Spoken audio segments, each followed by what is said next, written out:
সংস্কার প্রক্রিয়া অব্যাহত রেখেই একটি নির্বাচনী রোডম্যাপ ঘোষণা করার পরামর্শ দিয়েছেন রাজনৈতিক বিশ্লেষকরা। এক্ষেত্রে নির্বাচন ও সংস্কার প্রশ্নে সরকার এবং রাজনৈতিক দলগুলোর মধ্যে অনৈক্য ও বিভ্রান্তিমূলক বক্তব্য দেশের মধ্যে বিশৃঙ্খলাকে উস্কে দেবে বলে আশঙ্কা করছেন তারা। বিস্তারিত মনিরুল ইসলাম মিন্টু রিপোর্টে।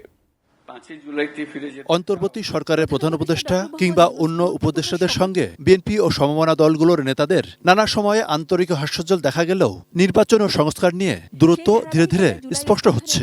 নির্বাচন ডিসেম্বরে না আগামী বছরের জুনে, এমন বিতর্কের মধ্যেই এনসিপির নেতা সার্জিস আলম সম্প্রতি ডক্টর মোহাম্মদ ইউনূসকে ৫ বছরের জন্য নির্বাচিত প্রধানমন্ত্রী হিসেবে পাওয়ার আকাঙ্ক্ষা করেন, যা রাজনীতির মাঠে নতুন আলোচনার জন্ম দেয়। যে সরকারই যদি থেকে যায় তাহলে তো এটা অর্থহীন হয়ে যাবে। তখন তো জনমনে এই ধারণা হবে যে এই সরকারের সব কিছুই এটি কী বলে, এটি এক ধরনের জনগণের সঙ্গে ধাপ্পা দেওয়া।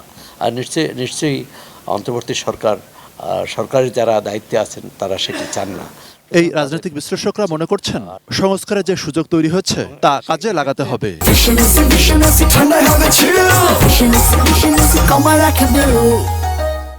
সরকারের যেটা করণীয়, আমি মনে করি যে তারাই একটা পথরেখা তৈরি করবে, যে রোডম্যাপ নিয়ে রাজনৈতিক দলগুলো বিশেষ করে বিএনপি বলে আসছে এই ডিসেম্বর না জুন না ডিসেম্বর এই দোলাচল থেকে বেরিয়ে আসা প্রয়োজন। এখন সংস্কারকে আইনের অংশ করার জন্য বা সংবিধানের অংশ করার জন্যই কিন্তু একটা নির্বাচন প্রয়োজন। তবে এই প্রক্রিয়াকে দীর্ঘায়িত করা হলে রাজনৈতিক, সামাজিক এবং অর্থনৈতিক অস্থিরতা বাড়বে। এখন যেটা হচ্ছে এটা হলো দোষারোপের রাজনীতি হচ্ছে। এই দোষারোপের রাজনীতি দিয়ে আমরা খুব বেশি দূর এগোতে পারবো না। সেক্ষেত্রে একটাই আমি মনে করি যে নির্বাচন হলে দেশের অর্থনীতির জন্য লাভজনক, দেশের সামাজিক স্থিতির জন্য লাভজনক। তবে জাতীয় ঐকমত্য কমিশনের সংস্কার পদ্ধতি নিয়েও প্রশ্ন তোলেন ঢাকা বিশ্ববিদ্যালয়ের সাবেক এই অধ্যাপক।